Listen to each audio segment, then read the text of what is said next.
C'est une nouvelle semaine d'information sur Métropole. Bonsoir à toutes et à tous. Bienvenue dans notre première édition de Métro News. À la une, le président du CPT, Edgar Leblanc-Fils, se rendra finalement à New York ce 24 septembre pour participer à la 79e Assemblée générale des Nations Unies. Après un départ qui était initialement prévu pour samedi, il interviendra jeudi à la tribune. Un nouveau contingent de 600 Kenyans sera bientôt déployé en Haïti, selon le président du Kenya, William Ruto.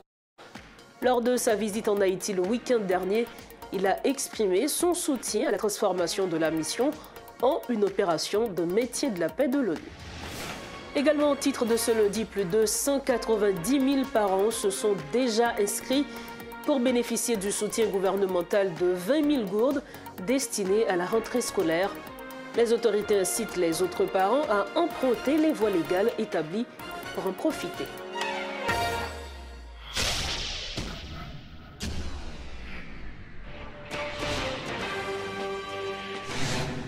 Le président du Conseil présidentiel de transition, Edgar Leblanc-Fils, s'envolera finalement pour New York ce mardi 24 septembre afin de participer à la 79e Assemblée générale des Nations unies.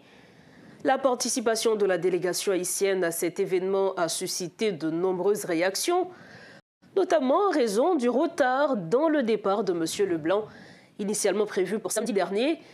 Alors que le Premier ministre Gary Coney et des membres de son cabinet se sont envolés pour les États-Unis depuis le 20 septembre, des rumeurs ont circulé affirmant que la primature aurait tenté de devancer le Conseil présidentiel de transition et que les États-Unis auraient refusé d'assurer la sécurité de 2 délégations haïtiennes.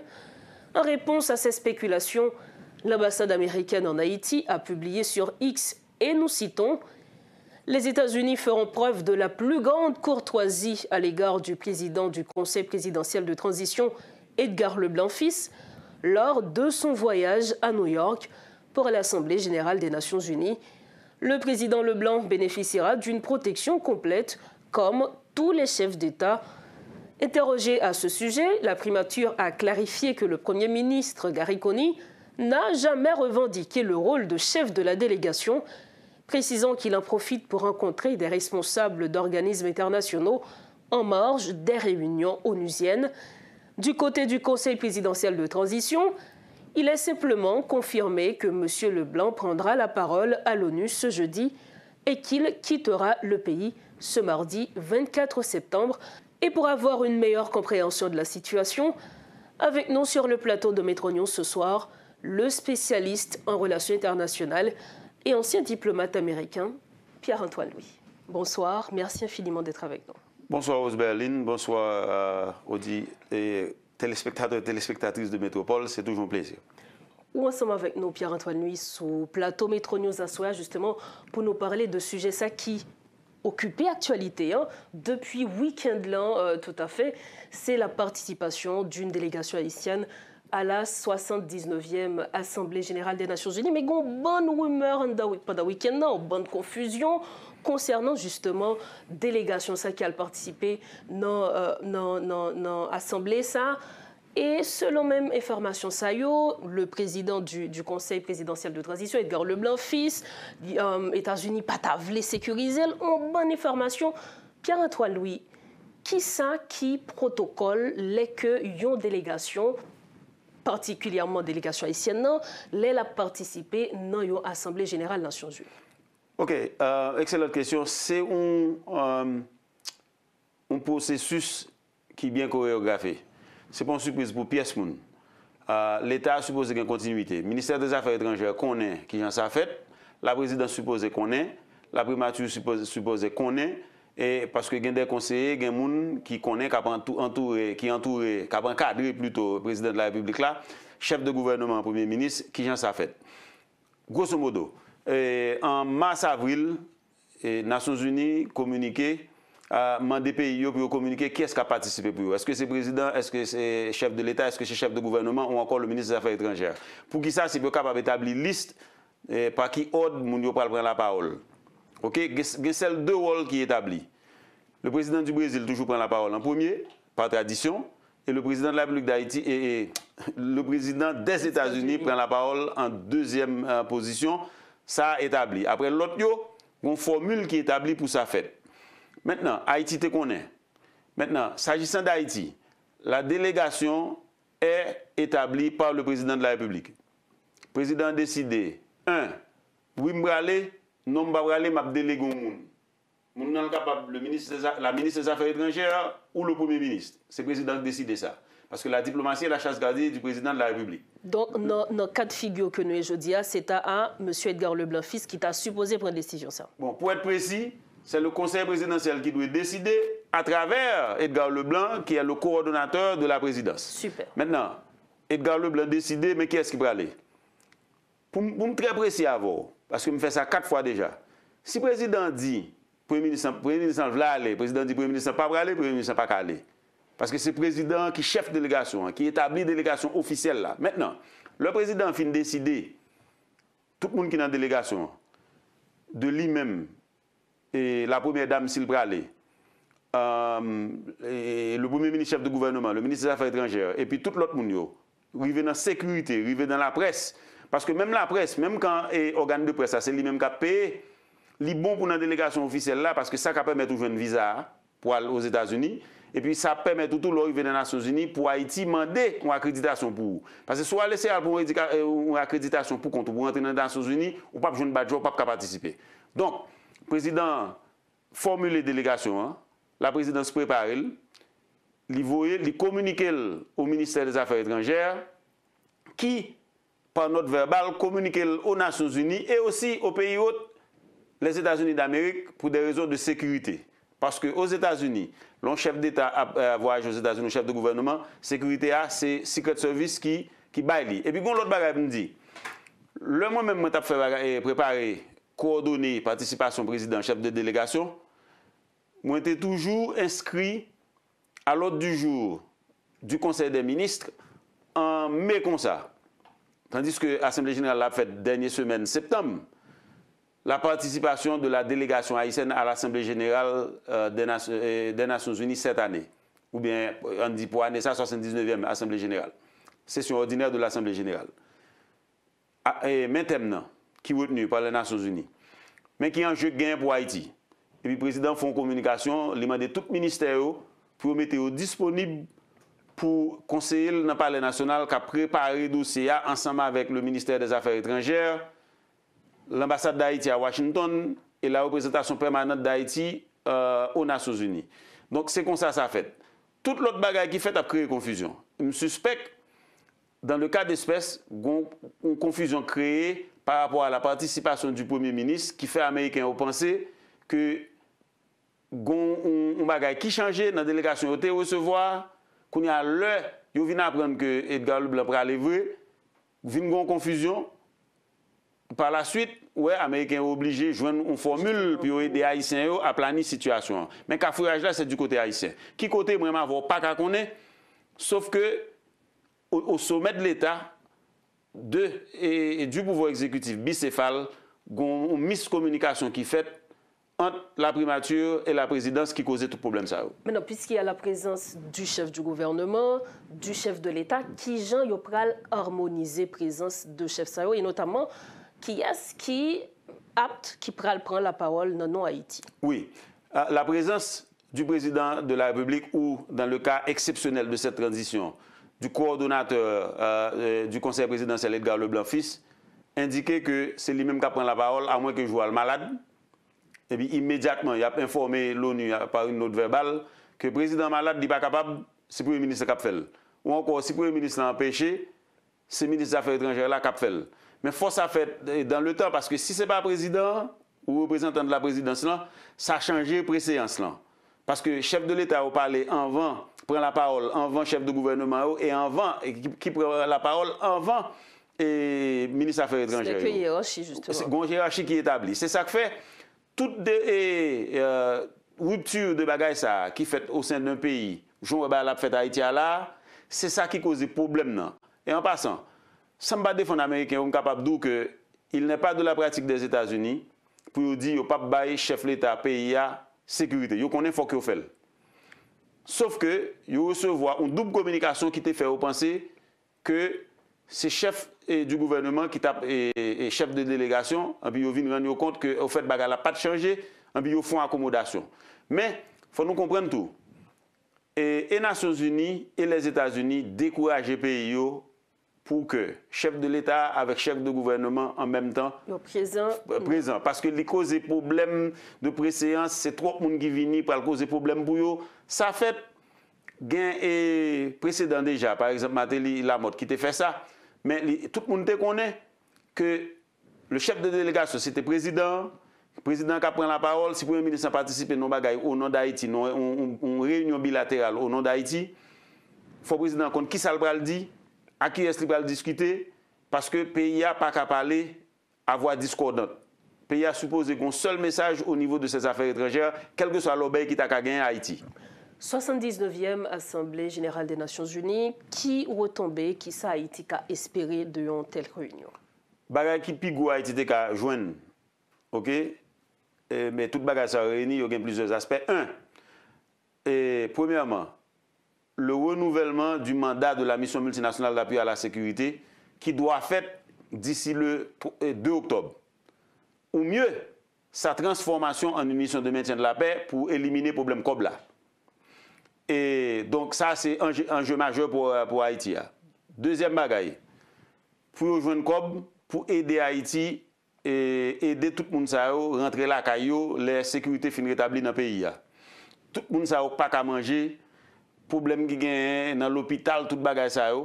Mais la sécurité est primordiale, le rétablissement de la sécurité, le rôle que le Conseil de sécurité pourra jouer, il y a un bilatéral qui t'a supposé fait avec le président du Brésil, avec le chef de délégation russe, avec le président de l'Afrique du Sud, s'il pas là, ou son représentant, de telle sorte que il y a une conversation qui est faite avec le président pays pour intercéder auprès de la Chine et de la Russie, qui fait partie des pays BRICS, donc Afrique du Sud et Brésil fait partie, pour permettre que il y ait une disposition favorable à Haïti qui prend quant à la suite de la mission multinationale d'appui à la sécurité, soit au projet mandat, ou mieux, de transformer dans une mission de maintien de la paix. Donc Haïti a un jeu ça, c'est un jeu primordial là. Puis il y a des gens qui ont menti, comme quoi, il y a un paquet d'argent pour le débloquer, dans la participation, ainsi de suite. Si vous pensez ça, c'est menti, vous battre tout. En jeu, ces missions multinationales là, quelle suite a donné? Quelle suite a donné? Parce que c'est peut-être un point qui était discuté entre coordonnateur CPT1 ensemble avec le président kenyan William Ruto qui, dans cours de visite, était venu justement. Pendant le août, il va aux Nations Unies justement. En effet. Il va participer à l'Assemblée générale, là, effectivement. En effet. Voilà, merci infiniment, Pierre-Antoine, d'avoir été avec nous sur ce plateau. Tout le plaisir est pour moi, comme d'habitude. Voilà les précisions de l'ancien diplomate américain, expert en relations internationales, Pierre-Antoine Louis. Il était notre invité ce lundi, justement pour parler de la 79e Assemblée générale des Nations Unies. Merci de votre fidélité à Metro News. Autre point à la une de ce soir, le Kenya enverra 600 policiers supplémentaires en Haïti pour lutter contre les gangs, portant leur contingent à 1000. Le président kenyan William Ruto en a fait l'annonce le week-end écoulé pendant sa visite de quelques heures à Port-au-Prince. Alors que des critiques émergent concernant le manque de moyens financiers et d'équipements pour la mission, William Ruto a également déclaré qu'il soutenait la transformation de l'actuelle mission de sécurité dirigée par le Kenya en une opération de métier de la paix à part entière des Nations Unies. Selon l'ONU, plus de 700 000 personnes sont déplacées en Haïti en raison des violences des gangs et les abus sexuels augmentent dans la région de Port-au-Prince. Plusieurs pays ont promis 1900 soldats pour aider à lutter contre ces gangs, mais la violence continue de s'étendre. Soulignons que le Conseil de sécurité de l'ONU se réunira le 30 septembre pour décider également de prolonger ou non la mission pour une année supplémentaire. On reste dans ce chapitre où le protecteur du citoyen maître Renan Edouville lance un cri d'alarme en faveur des déplacés en raison de l'insécurité à 3 mois des fêtes de fin d'année. Invité à la rubrique Le Point ce lundi, il a estimé que leur sort n'est pas la priorité des autorités en place et a déploré qu'aucune alternative ne soit laissée à ceux d'entre eux qui occupent les écoles. Écoutons le protecteur, maître Renan Edouville. D'abord, dans l'accord 3 avril, il y a 3 axes majeurs que le Conseil présidentiel de transition avec le gouvernement a supposé travailler sur eux. 1, c'est sécurité, résoudre le problème de sécurité. 2, c'est question élection. Naturellement, le 18 septembre, autorités aussi ont arrêté pour nommer un conseil électoral provisoire, même si c'est avec 7 membres. Et là, nous avons pris réserve sur ça. Mais 3, eh bien, c'est la question des déplacés internes. Pratiquement près de 4 mois depuis l'installation de ces nouvelles autorités politiques, eh bien, nous sommes capables de dire que le dossier déplacés internes a toujours été au placard. Toujours été au placard, il faut qu'on jambe sur la table, il faut qu'on jambe sur le tapis de manière concrète. C'est ça qui fait que, par exemple, on prend un pile monde qui sorti Cafoufeuille, un pile monde qui sorti Bel Air, un pile monde qui était sorti Fontamara, Martissan, un pile monde qui était Tabao, Croix des Bouquets, et bien, les gens sont censés abandonner à eux-mêmes. Ils vivent dans des conditions infrahumaines, ils n'ont pas de l'eau, ils n'ont pas de savon, ils n'ont pas de manger, et en pile nan yo tout victimes d'un pile cas de violence sexuelle, notamment les femmes et les fillettes. Et parmi les déplacés internes, ça qui au nombre de près de 300 000, selon des données statistiques, on joue là-dedans autour des étudiants. Des étudiants qui sont très nombreux, qui sont des déplacés internes, et étudiants, côté que il y a une faculté qui était saccagée, depuis plusieurs mois, il y a des déplacés internes qui occupent. Jusqu'à présent, nous sommes capables de dire que le dossier ça encore au placard. Eh bien, axe ça qui c'est axe situation des déplacés internes que l'autorité a supposé prendre en charge et qui était dans le langage droit de l'homme une obligation immédiate ou bien une obligation à effet immédiat, eh bien, il faut vraiment pour nous-mêmes dans le registre, dans le tapis, dans le plan d'action, autorité, nous n'avons pas senti véritablement, même s'il y a de beaux discours, il y a de belles déclarations, il y a des promesses qu'a faites, mais M. Théodore va pas admettre avec moi que jeudi à nous 23 septembre, nous pratiquement à 3 mois, moins de 3 mois environ de la fête de Noël, nous-mêmes, nous avons lancé un cri d'alarme pour nous dire que déplacés internes qui en battant, qui ont vu dans des conditions cruelles, qui ont vu dans des conditions de précarité, nous pas croire que l'autorité a gagné, nous sommes capables de dire le cynisme, eh bien pour que vous quittez au passé, fête de fin d'année, sous des temps en tant que défenseur de droits humains, en tant que protecteur du citoyen et de la citoyenne, nous estimons que situation déplacée interne, l'État supposé considérer par les autorités de ce pays comme une obligation à effet immédiat. Parlons à présent éducation à Métro News, notamment de ce programme initié par le pouvoir en place. Les parents éligibles pour recevoir les 20 000 gourdes offertes par le gouvernement doivent s'inscrire sur la plateforme du système d'information de gestion de l'éducation, posséder un numéro d'identification nationale et disposer d'un compte Moncash ou Natcash élargi. L'annonce a été faite par le ministre de l'Éducation nationale, Antoine Augustin, qui a précisé qu'à ce jour, 190 000 parents sont déjà inscrits sur le site et que le processus d'inscription continue. Le Fonds d'assistance économique et sociale, FAES, est l'une des entités chargées de gérer les intérêts en collaboration avec les opérateurs téléphoniques Natcom et Digicel. Reportage, Rodolphe Yerluy. L'enveloppe ministère de l'Éducation nationale qui est gros dans le projet, il y a 5 milliards de gouttes et comme ça disponible pour le projet. Qui méthodologie nous utiliser pour comme l'arrivée jeune parents pour ne pas détourner, pour ne pas attendre par l'empile, nous miser en route, mais c'est méthodologie à ça.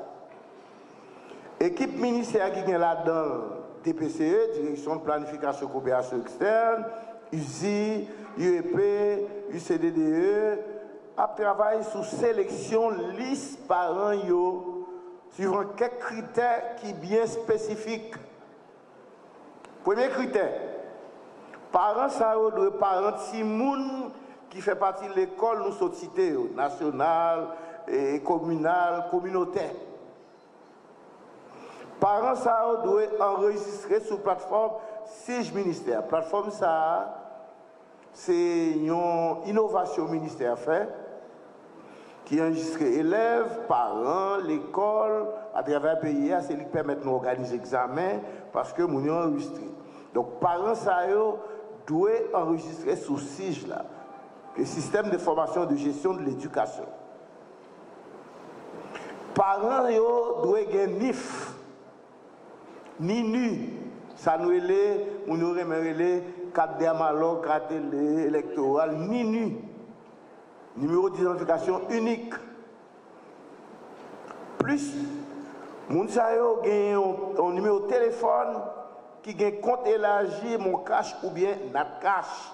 Parce que nous-mêmes, ministres qui là, pour nous vérifier après si l'opération est faite, il faut nous demander notre com et Gisèle, bon nous liste moun côté bail l'argent. C'est méthodologie ça. Chaque parent a recevoir sous compte mon cash ou notre cash li, yon montant 20 000 gouttes. Que parent gagne un petit moun, que gagne deux petits moun, que gagne trois petits moun, c'est 20 000 gouttes par parent. Si parent gagne deux petits moun, il gagne 20 000 gouttes, nous sommes dit nous ça déjà. 20 000 gouttes ça, la permettre de résoudre quelques problèmes dans les affaires de l'école là. Même si nous, toute l'école nationale, communautaire, l'État prend en charge, il n'y a pas de goutte pour payer. Si on directeur de l'école nationale, donc nous compte ça, porter plainte. Directeur lycée, nous dit ça déjà, école, 3e cycle, il a payé 1500 gouttes. Pas plus, qui permettent de nettoyer, acheter la crème, mais l'année passée, l'école nationale a recevoir 400 gouttes et nous avons 1000 gouttes d'année. Son parenthèse m'ouvre pendant que je parler de travail là. Maintenant, qui partenaire nous qui travaille l'exécution projet ça? C'est Fayès sous table à l'autre bord là. C'est eux qui exécutent le projet. Équipe ministère, les fins sélectionnés par eux, ils transmettent liste là by Fayez à travers direction affaires administratives ministère. Fayez gagné pour lui faire suivi à Gisèle et puis Natcom, deux opérateurs qui sélectionnés, qui ont contrat pour aider nous à exécuter le projet.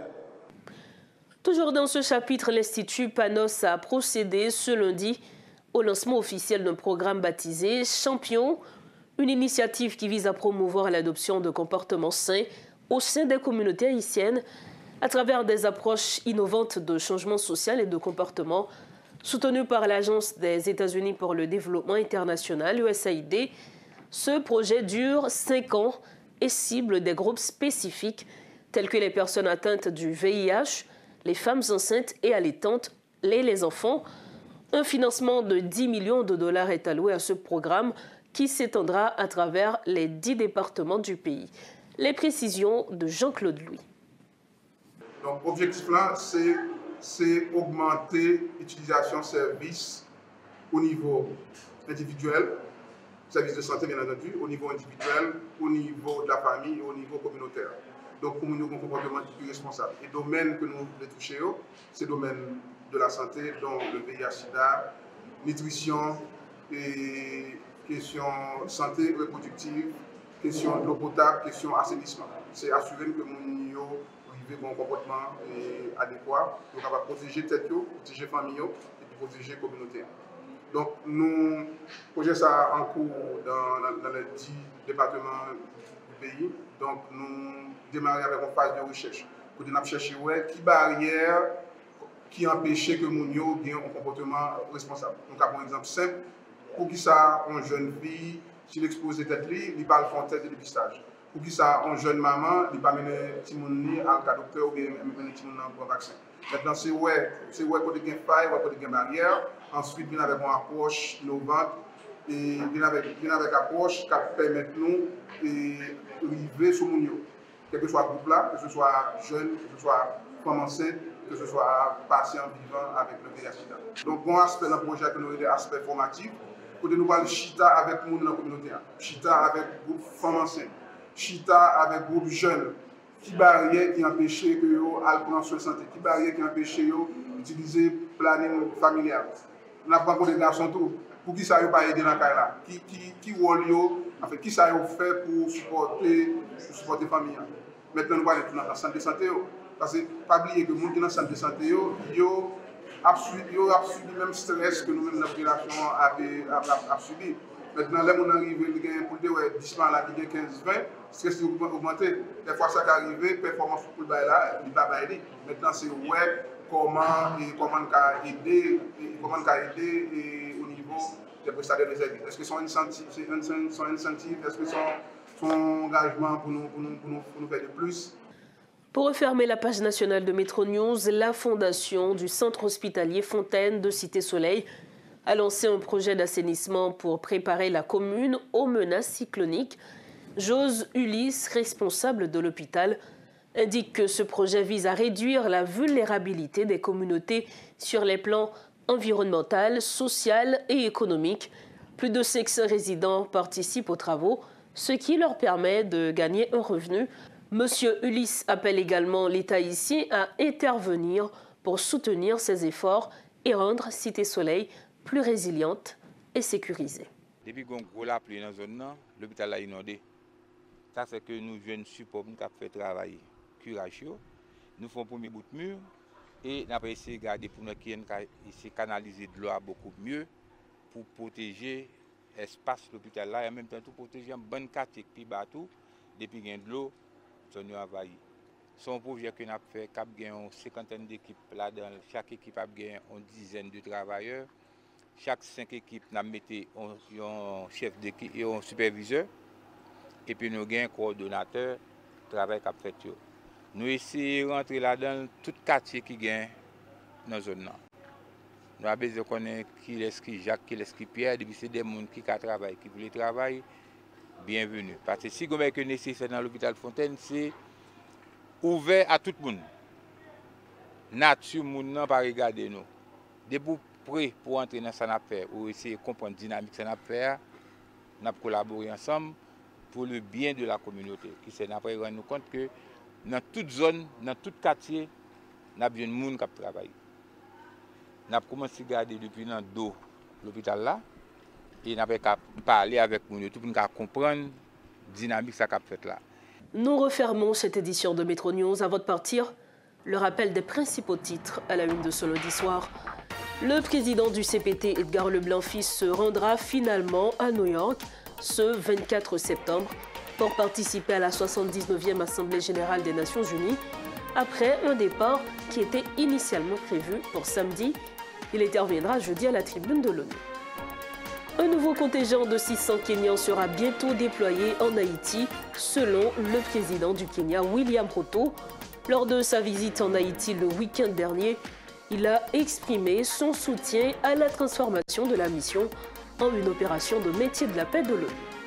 Et puis, plus de 190 000 parents se sont déjà inscrits pour bénéficier du soutien gouvernemental de 20 000 gourdes destinées à la rentrée scolaire. Les autorités incitent les autres parents à emprunter les voies légales établies pour en profiter. Voilà ce qui m'a fait à cette édition de Métro News. Merci infiniment à vous.